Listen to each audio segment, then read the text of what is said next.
नमस्कार, सत्यदर्शन न्यूज मध्ये आपले स्वागत आहे। मी पायल शहा। एक नजर टाकूया आजच्या ठळक घडामोडीवर।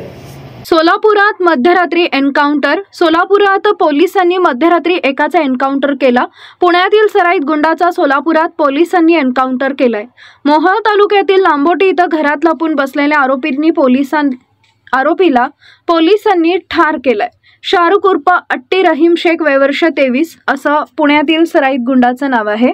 आज लांबोटी जवळ पुणे गुन्हे शाखेनं त्यांचा एन्काउंटर केला।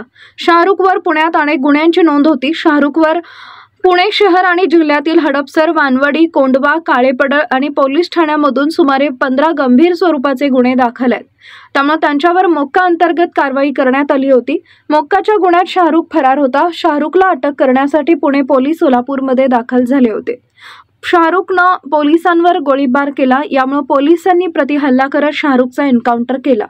पुणे शहर पोलीस लांबोटी इथं एका गुन्ह्यासंदर्भात शाहरुखला अटक करण्यासाठी आले होते, पण शाहरुखनं फायरिंग केल्यामुळे पुणे शहर पोलिसांनी लांबोटी येथील एका घरात फायरिंग केली आहे। दरम्यान शाहरुख हा पोलिसांच्या हल्ल्यात गंभीर जखमी झाला।